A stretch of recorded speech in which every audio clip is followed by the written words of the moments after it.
setelah Sumpah Pemuda 1928, tepatnya 4 Oktober 1934 di Semarang itu, sejumlah pemuda keturunan Arab di Hindia Belanda berikrar bahwa tanah air mereka adalah Indonesia. Mungkin kalau sekarang kita dengar gitu, kayaknya biasa-biasa aja ya. Tapi pada masa penjajahan Belanda kala itu, serius, itu tindakan radikal tuan dan puan.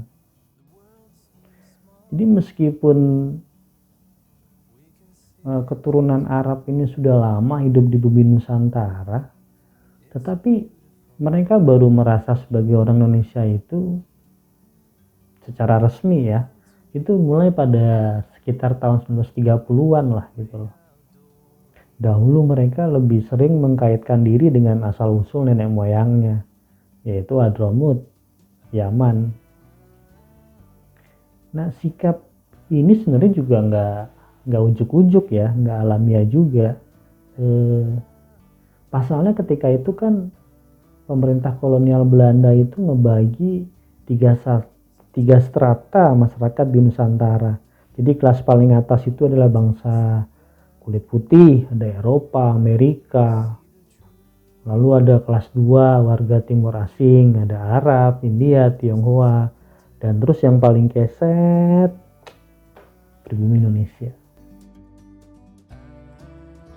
Dengan mengakui sebagai bangsa Indonesia, kasarnya para pemuda Arab itu bisa dibilang sengaja buat turun kasta gitu loh, dalam konteks pengakuan dari negara ya. Makanya mungkin ini juga yang menghalangi atau kemudian membuat para keturunan Arab itu berpendapat bahwa ya tanah airnya adalah di negeri Arab, di Yaman sana, bukan Indonesia. Ya tapi kan zaman terus berubah ya. Masyarakat Hindia Belanda semakin maju berkat politik etis yang diterapkan oleh Belanda tadi juga. Sehingga mereka kemudian merasa atau kemudian mengalami kemunculan rasa nasionalisme, merasa atau memiliki keinginan untuk menyatu dalam sebuah identitas tunggal bernama Indonesia.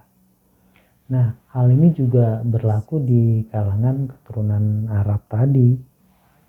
Adalah seorang pemuda idealis, namanya itu Abdurrahman Baswedan, yang menjadi motor sebagian kaum peranakan Arab di Hindia Belanda saat itu untuk mencari semacam satu titik lah pencarian identitas yang kemudian berujung pada bersumpah bertanah air Indonesia. Pada 1 Agustus 1934 di harian Matahari Semarang itu, Abdurrahman Baswedan menulis artikel berjudul Peranakan Arab dan Totoknya.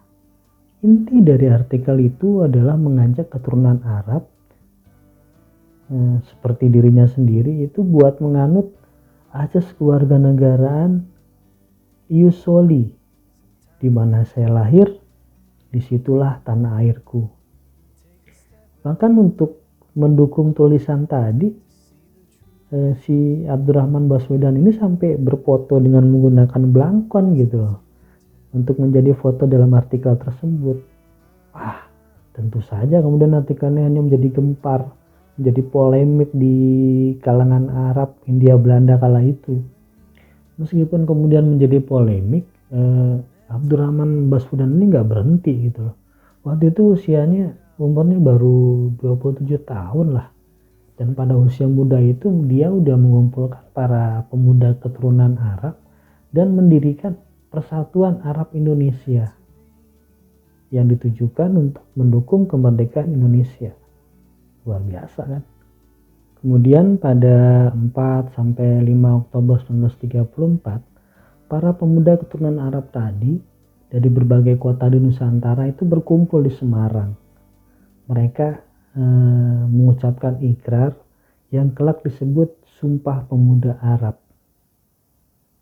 Dalam buku Air Baswedan, Membangun Bangsa Merajut Keindonesiaan, Sumpah Pemuda keturunan Arab itu punya 3 butir pernyataan. Pertama, tanah air peranakan Arab adalah Indonesia. Kedua, peranakan Arab harus meninggalkan kehidupan menyendiri, mengisolasi diri. Ketiga, peranakan Arab memenuhi kewajibannya terhadap tanah air dan bangsa Indonesia. Dan pada waktu ikrar ini disebarluaskan, wah, masyarakat Arab Hindia Belanda langsung gempar gitu loh. Banyak yang menentang gitu loh. Namun ya tadi Abdurrahman Baswedan dan PAI tadi, Persatuan Arab Indonesia, jalan terus gitu. Perlahan namun pasti seruan kongres ini kemudian menggema. Banyak keturunan Arab yang kemudian mendukung dan mengikuti pergerakan dan gagasan dari Abdurrahman Baswedan tadi. Gagasan ini sangat berjasa melahirkan kesadaran Indonesia sebagai tanah air bagi orang Arab. Peranakan Arab pada akhirnya mengakui dan diakui sebagai saudara setanah air oleh seluruh masyarakat Hindia Belanda kala itu. Persatuan Arab Indonesia ini selanjutnya memberi efek besar bagi komunitas Arab di Indonesia. Banyak tokoh-tokohnya yang kemudian ikut berjuang saat itu.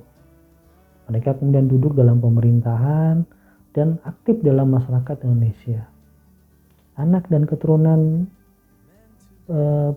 kaum Arab tadi pada masa sekarang juga nggak sedikit yang berkiprah sebagai tokoh nasional. Banyak sebenarnya kalau kita mau mencatat ya. By the way, sebelum kelupaan, Abdurrahman Baswedan ini kakeknya Anies Baswedan ya, Gubernur Jakarta hari ini.